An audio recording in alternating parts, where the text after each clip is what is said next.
She stepped through the glass doors with an envelope in her hand and a quiet purpose on her face. The lobby smelled of lemon cleaner and air conditioning. Fluorescent light slid across the marble floor, and the room held the low, flat rhythm of an office, keyboards tapping, printers cycling, the distant click of a coffee machine.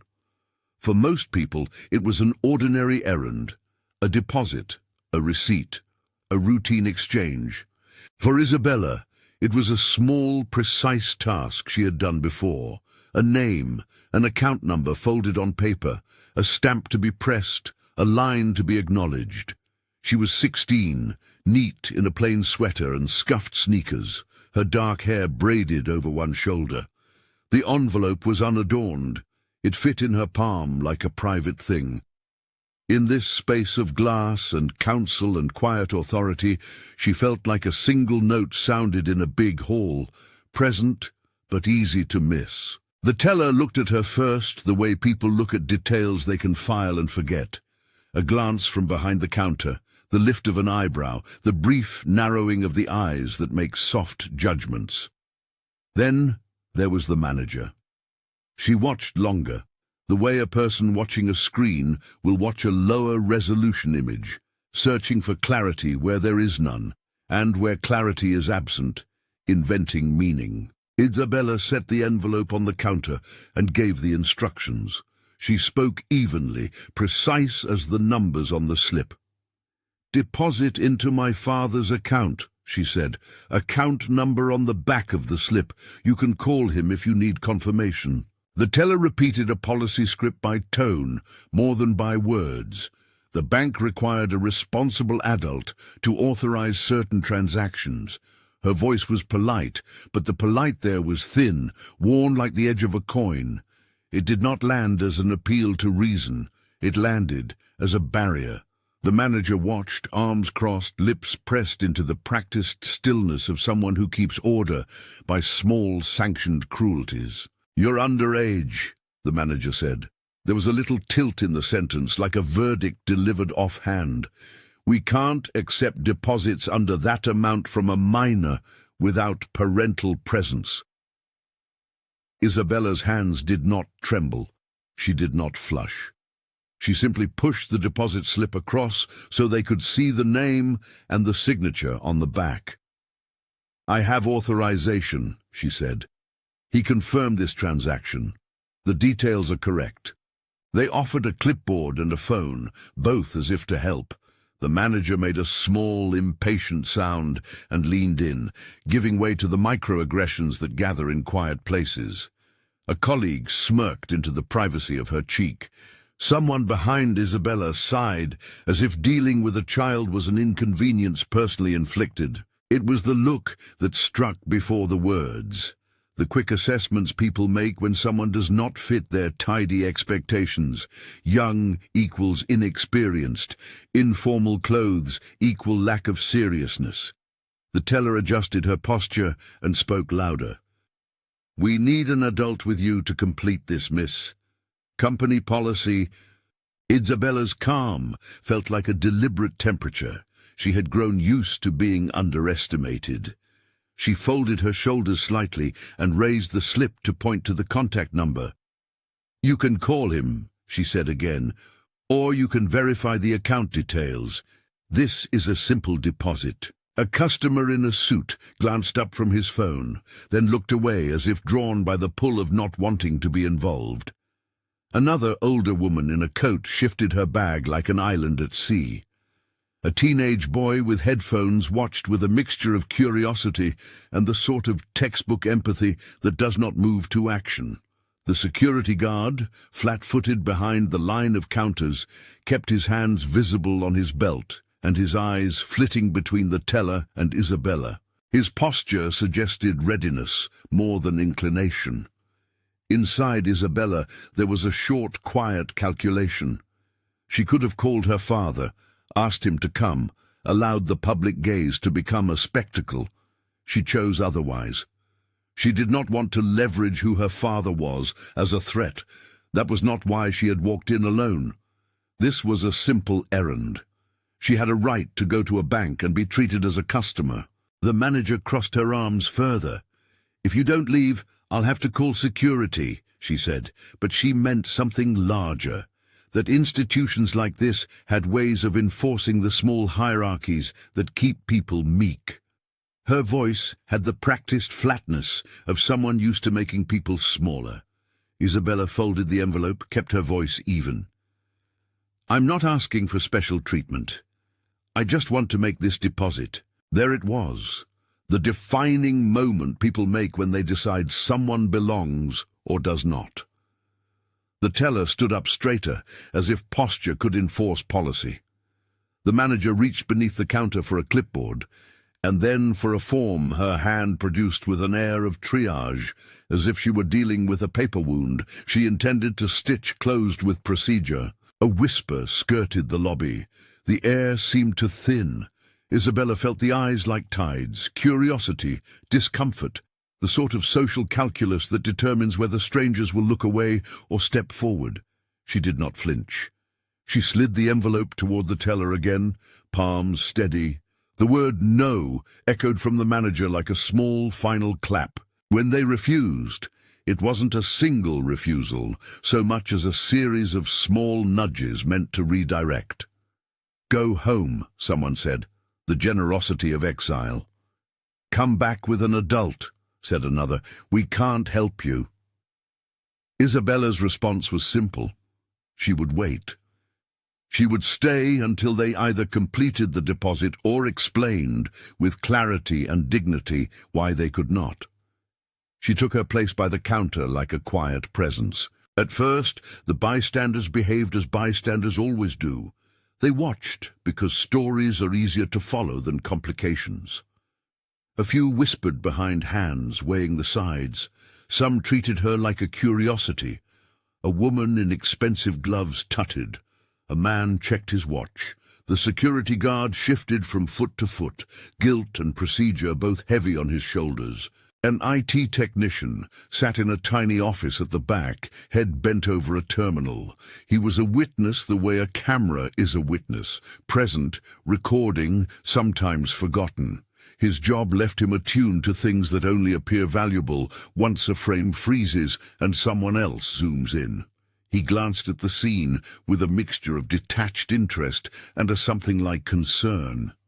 He felt the discomfort that grows when people enact exclusion as routine. The manager's tone sharpened. "This is not appropriate," she said. It was not a reprimand so much as a justification wrapped in institutional language. "We follow procedures. You don't fit the criteria. If you don't have an adult, you need to leave." Isabela's hands tightened briefly around the envelope. Her voice stayed low and steady. "I'm not leaving," she said. "I will wait here. Call my father if you need to verify. If your policy prevents you from completing the transaction, tell me why. I can wait." Close to her, one of the tellers exchanged a glance with the manager and then with the security guard. The guard's jaw worked. Inside him, there was the small battle between duty to follow the manager's instruction and the quieter duty of conscience, to treat the girl before him as a human being. "Sir," the manager said to the guard, the "sir" a way of enlisting him into the theatre of banishment. "Please escort the young lady out if she refuses to comply." He stepped forward with the heaviness of someone who had never learned how to be brave in small increments. He reached out. His hand hovered between the conviction of authority and the softness of someone who, deep down, knows being right sometimes costs more than compliance. "No," he heard himself say, and it surprised him as much as it would anyone else. The guard's refusal was not a brave pronouncement. It was a tiny, private rebuke to his own reflexes. He admitted, in a lesser voice, that he could not forcibly remove a quiet girl who had committed no crime. The manager bristled. Her posture hardened into the shape of someone who had always been obeyed. "This is insubordination," she said. "You will escort her out, or I will call the authorities." By now, the lobby felt like an arena of small injustices. A woman with a paper cup clutched it tighter. A child's shoe scuffed the floor as a bored parent shifted weight. The air conditioning hummed like background judgment. Nobody expected the revolving doors to open with the measured cadence of someone who walks in not to make a scene, but to observe. He was not a figure who entered with spectacle. He did not stride or shout. He stepped across the threshold and took in the scene with a stillness that was more demanding than any burst of anger. He wore a plain coat, one that hid wealth rather than announced it. He had the sort of quiet authority people describe when they try to explain someone who never has to raise his voice. He paused at the edge of the lobby and looked at his daughter. For a fraction of a second their eyes met. She held his gaze not with a plea but with calm resolve. He gave her a small, almost imperceptible nod, the kind one gives when certainty is confirmed. He walked to the counter. His presence shifted the room the way a new weight shifts a scale. Silently, immediately. People straightened, as if an unspoken rule required acknowledgement. The manager's mouth opened and closed, like someone trying to find the right script. He did not speak with force. His voice was steady, the sort of voice that can be authoritative without needing to shout. "Isabela," he said, soft enough for only her to hear. She stepped forward. He took the envelope from her and looked at the deposit slip. With the same casual thoroughness, he seemed to afford everything. He checked the numbers, and then, without theatrics, he asked the manager a simple question. Why was my daughter denied service? If she had rehearsed a line, all practice evaporated in the face of someone who asked for explanation rather than compliance. Her mouth trembled for a moment. She looked at him, then at her staff, then at the CCTV monitor off to the side, like it might offer a different life for her. The IT technician was standing now, a slight man with tired shoulders who had watched the scene unfold and whose work kept him in the room where evidence lived. He came forward because the right thing to do felt, in that moment, not like an option, but like the only sane course. He carried with him the unglamorous authority of recorded images and timestamps. "All of it's on camera," he said. The words had an awkwardness to them, but they carried the weight of proof. He keyed a command, and a flat screen in the corner flooded into life. It showed the lobby from above, the doors, the counters, the neat flow of people. And then it slowed, framing the interaction. People in the lobby turned instinctively toward the screen as if video could be clearer than conversation. On the monitor, the exchange played back in cold, impartial pixels. You could see the manager's posture, the way the teller's smile did not reach her eyes, the moment the security guard reached out and then hung back. The audio, captured by a ceiling microphone, tugged the sentence into sharper focus. The manager's tone withheld respect. The teller's exact words of refusal floated in the room as if they had always been part of the air. The father watched the screen without a gesture of triumph. He observed, and in his observation there was a kind of immutable accounting. He did not invoke his name at first. He did not say who he was to coerce a response. He watched. The bank's own footage showed everything, and its evidence did what proofs always do. It closed the space where excuses hide. When he did speak, it was simply, "This footage is clear. Their conduct conflicts with your service standards and your posted code of conduct." He spoke as someone who had read policies his company drafted, as a leader accustomed to equations of accountability. The manager swallowed. Her voice scrambled for policy words that now sounded thin in the presence of the footage. "We have standards," she said. "We follow them." He nodded. "Then follow them."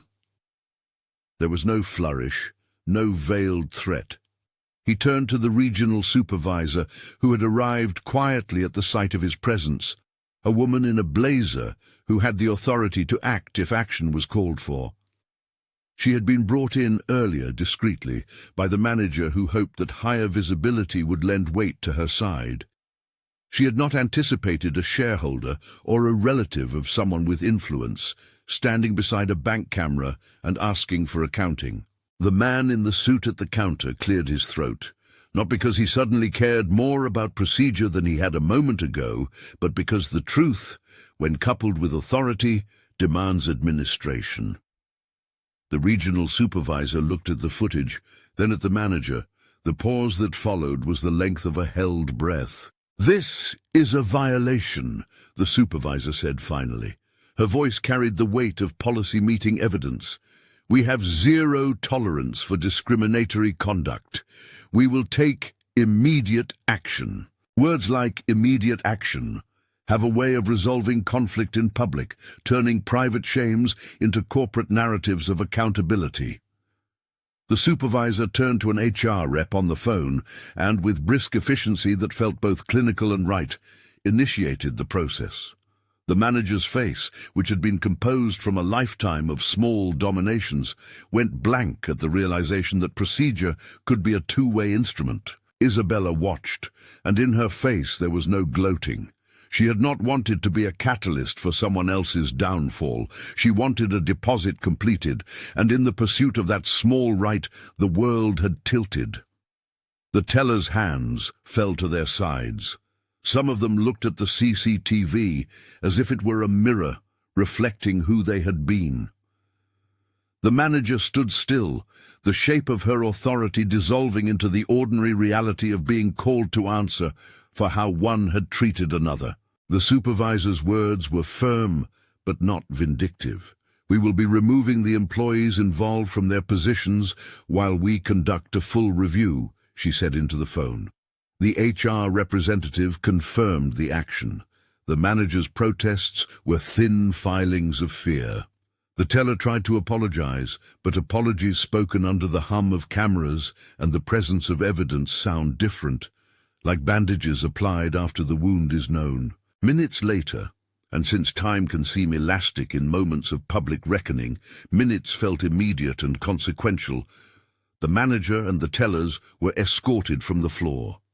The words used were formal: terminated, removal from duties, administrative separation. The exact phrasing matters less than the effect. The institution recognized the conduct and enacted consequence. People in the lobby exhaled as if waking from a hold. Some started to clap, tentative at first, then louder as the sound joined with relief. The man who had been watching his phone put it down and, with an embarrassed smile, offered a small round of applause that spread like a breeze.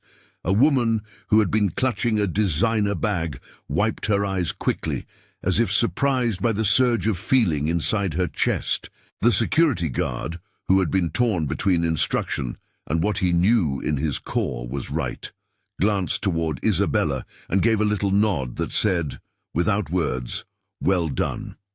The IT technician lingered by the monitor, suddenly aware that his work had mattered in a way it rarely did.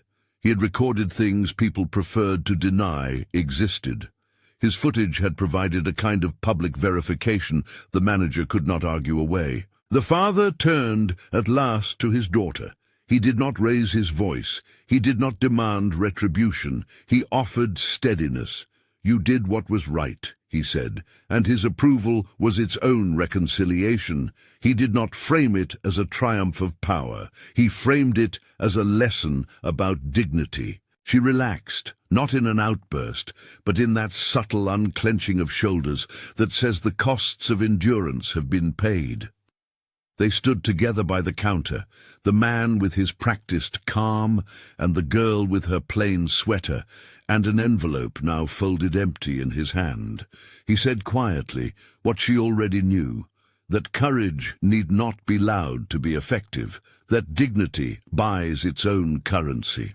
Around them, strangers started to speak in low, honest tones. A woman shared a story with another about a time she had been dismissed at work for her accent. A man offered Isabela a smile that was not patronizing, but respectful. A small cluster of customers lingered, not to intrude, but to witness that something had shifted. There is always the danger in these moments of turning accountability into spectacle. But the father's intervention was not performance. He did not demand that the manager be publicly shamed. He asked for standards to be applied. The regional supervisor executed policy.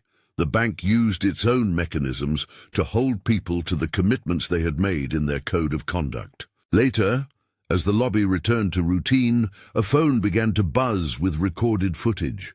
Somebody had taken out a phone and filmed the CCTV on the bank monitor, not to fuel scandal, but because people wanted to share the proof that the microaggressions given so often free rein in daily life could be challenged and that evidence could matter.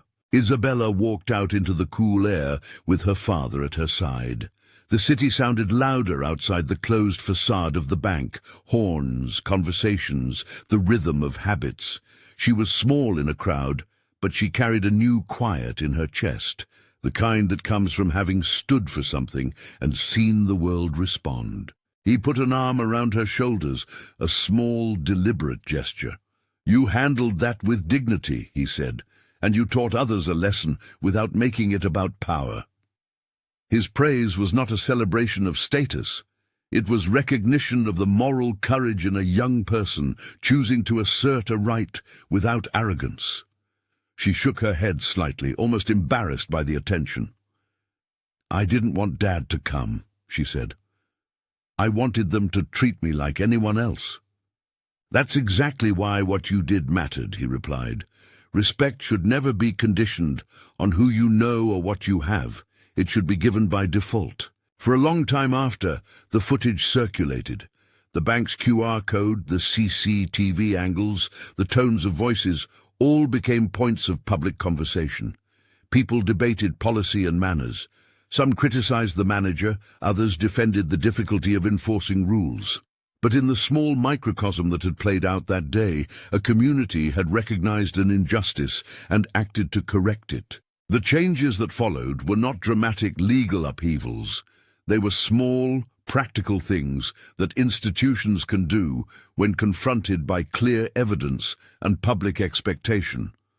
Training sessions were scheduled, memoranda were circulated, reminding staff of service standards and how to treat customers of all ages and appearances. The branch posted a succinct reminder about courteous treatment in the lobby. Those actions, modest as they were, signaled that when institutions are made to answer, policy can catch up to practice. People told their friends. A local forum filled with comments from customers who had witnessed the scene. Some shared their own stories of being judged. Others praised Isabela's composure. The IT technician's name surfaced in quiet thanks. The security guard, who had been conflicted, received a message from an old friend thanking him for not acting on fear. Isabela returned to school that week and walked through hallways that suddenly seemed smaller and amplified at once. Some students nodded at her in a way that recognized not celebrity, but integrity. She avoided the spotlight, even as the world lingered on the clip. She had no desire for notoriety. For her, the day was not about winning. It was about an ordinary right enforced by ordinary mechanisms. Her father, who had the resources to turn a private problem public, had chosen to do precisely the opposite. He stood in the light not to dominate, but to insist that systems live up to their stated values. He could have made the moment about himself. He did not. He asked the bank to apply its own standards, and the bank, confronted with its mirror, chose to act. There is a lesson that does not require a speech. It is found in the small things, in a teller deciding for a moment to make a person smaller, in a young woman choosing not to shrink, in a witness deciding that recorded evidence should be used to hold accountable rather than to hide. It is found in the way a security guard's conscience can shift the direction of a hallway, in the technician who understands that footage is not mere surveillance, but a record that can demand justice. Respect, in the end, is not the province of status. It is a practice. Institutions that claim dignity as a virtue will have to show how it is enforced. Individuals who want to be heard sometimes have to stay, patient and unshaken, until the world notices. And when the world does notice, when cameras and calm authority align, consequences follow, not as spectacle, but as the practical application of standards. Days later, the story lived on in small human talk. People who had watched the clip online wrote about their own moments of being judged. A thread formed, short, honest memories of exclusion and small acts of courage in response. The bank, pressured by what had happened and what had been seen, emphasized training and accountability. The manager's absence remained a reminder. Behavior begets consequence. Isabela learned something else too. She learned that dignity does not depend on the size of one's steps, but on their steadiness. She had not wanted to be defined by her father's status. She had wanted to be defined by how she navigated the world on her own terms. In that, she had succeeded. When they spoke later, in a quieter place away from lobby lights and cameras, her father said what parents sometimes say in softer moments: "You changed something today." He did not mean the institution alone. He meant that she shifted the calculus for the people who had stood by and those who had acted. Her quiet refusal to be dismissed had been a kind of instruction. "Not on purpose," she replied. "I just wanted to make a deposit." "And yet," he said, smiling, "that was enough." The story held a small mirror up to an ordinary world, a bank lobby full of people performing their roles, a young woman doing what she needed to do, the hum of machines and the stillness of human judgment. It showed how surveillance, usually associated with suspicion, can be repurposed as accountability. It showed how authority used responsibly can correct, not to punish for the thrill of punishment, but to restore what should have been in the first place: basic respect. Not every confrontation ends this way. Not every evidence playback yields immediate consequence. But when it does, the public scene becomes less about humiliation and more about repair. The people who left the bank that day carried different stories with them. Some left chastened, others relieved, many reflective. Isabela kept her head down as they walked home. The envelope, now empty of cash but full of consequence, rested in her father's coat pocket. She had wanted a transaction and instead had become a quiet agent of change. She did not consider herself a heroine. She was a girl who had asked to be treated fairly and who had been persistent enough to wait until fairness was demanded. Respect, the narrator thinks, is not an earnings report. It is either extended to someone or it is not. When someone is willing to stand for that principle with no fanfare, with nothing to gain beyond the dignity of being right, it can ripple farther than anyone expects. If you've ever been judged by how you look or felt overlooked when you deserve to be seen, share that moment below. Stories like these matter, not to inflame, but to remind us what respect looks like in practice. Isabela's day became a quiet example, a reminder that institutions must answer to their own standards, that recorded images can serve truth, and that a young person's dignity should never be conditional. The bank changed a policy. The staff who refused service were removed from their roles, and a community had a small, necessary conversation. In the end, the moral is simple and steady. Treat others with respect, not because of who they are with or what they carry, but because it is the right way to meet them. A small act of composure can shift the tone of an entire room. Evidence can turn an accusation into accountability, and power, when used to insist on decency rather than to dominate, can correct wrongs without spectacle. If you want to hear more stories about quiet courage and how small acts change institutions, subscribe for more.